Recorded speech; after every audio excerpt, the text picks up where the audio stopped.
Rojang Prudo Herdiga Balistan. I am the investigator of these examinations. I am Mark D.B. Lambino. I am the examiner. I am Kenneth Tamayo. I am the subject.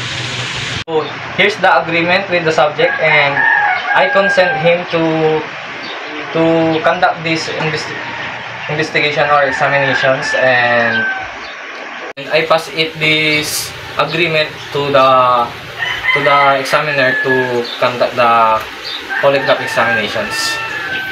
Here's the agreement to the subject that he agreed to conduct the polygraph examinations. And this is the attachment of the instrument to the subject, and this is the Pneumo 1 and Pneumo 2.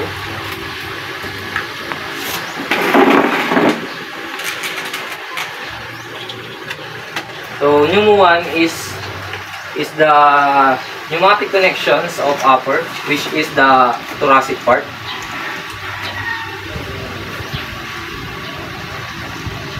Are you comfortable with this attachment? Yes.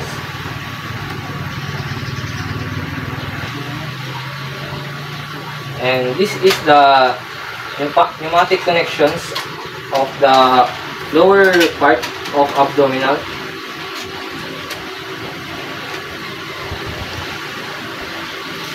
Are you comfortable with this attachment?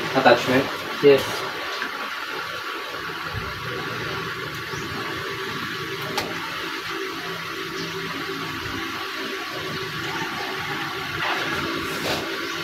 This pneumograph records the breathing of the subject, and next is the galvanograph. It records the galvanic skin response of the subject, and next is the cardiograph. Cardiograph records the blood pressures of the subject.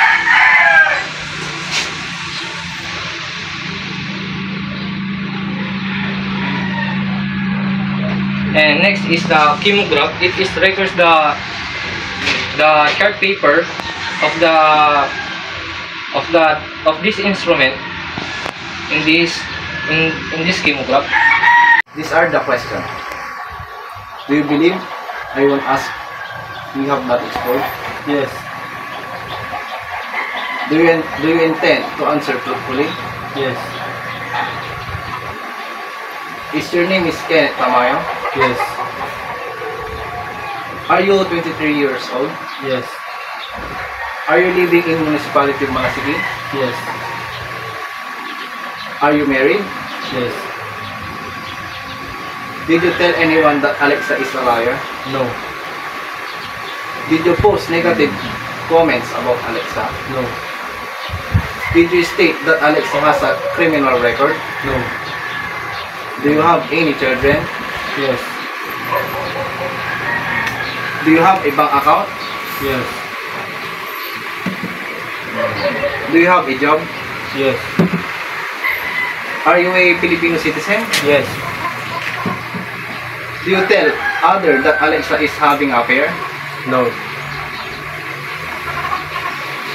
Have you ever had an argument with Alexa? No. Did you share any sensitive personal information about Alexa? No. Did you have a business? Yes.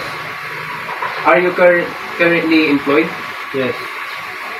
Is your blood type O? Yes. Do you live with your parents? Yes. Okay. The result of polygraph test is no deception indication. Means that you're telling a truth. So this is the end of this examination, and now I detach the instrument of what I attached.